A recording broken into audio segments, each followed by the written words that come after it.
बंगाल में जो भ्रष्टाचार है ये टीएमसी का मॉडल है।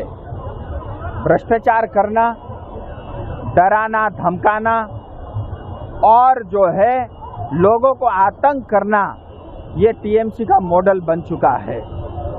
और इस मॉडल के चलते टीएमसी का मनोबल और बढ़ा है और इस बार इंपोर्टेड वोट के कारण टीएमसी जीती है और उनका मनोबल बढ़ा है।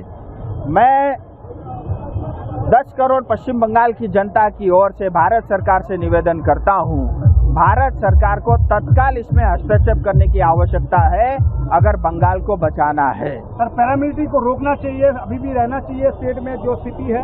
देखिए, अभी 18 तारीख तक तो है ही और जो अभी परिस्थिति उत्पन्न हो रही है, मैं अपने क्षेत्र चोपड़ा में भी देख रहा हूं। आपने कुछ बिहार का जिक्र किया, उत्तर दिनाजपुर में लोग जो है घर से बाहर नहीं निकल रहे हैं। सेंट्रल फोर्स को रहना चाहिए, लेकिन अल्टीमेटली सेंट्रल फोर्स भी कब तक रहेगी जब सरकार को पता है, हाई कोर्ट को पता है, सुप्रीम कोर्ट को पता है, जनता को पता है, एक सरकार बार बार जो है बदमाशी कर रही है, आतंक फैला रही है और लोगों को तंग कर रही, तो ऐसे सरकार को रहने देना ही क्यों चाहिए? मेरा तो ये सवाल है, कब तक हम पुलिस फोर्स और आर्मी की तैनाती करके, सेंट्रल फोर्स की तैनाती करके लोगों को सुरक्षित रखेंगे, वो भी अपने देश में। हम पाकिस्तान में तो नहीं है, हम पश्चिम बंगाल में है।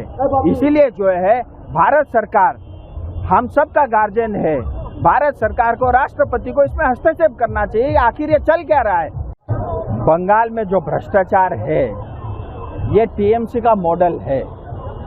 भ्रष्टाचार करना, डराना, धमकाना और जो है लोगों को आतंक करना, ये टीएमसी का मॉडल बन चुका है और इस मॉडल के चलते टीएमसी का मनोबल और बढ़ा है और इस बार इंपोर्टेड वोट के कारण टीएमसी जीती है और उनका मनोबल बढ़ा है। मैं 10 करोड़ पश्चिम बंगाल की जनता की ओर से भारत सरकार से निवेदन करता हूं, भारत सरकार को तत्काल इसमें हस्तक्षेप करने की आवश्यकता है अगर बंगाल को बचाना है। सर, पैरामिलिट्री को रोकना चाहिए, अभी भी रहना चाहिए स्टेट में जो स्थिति है।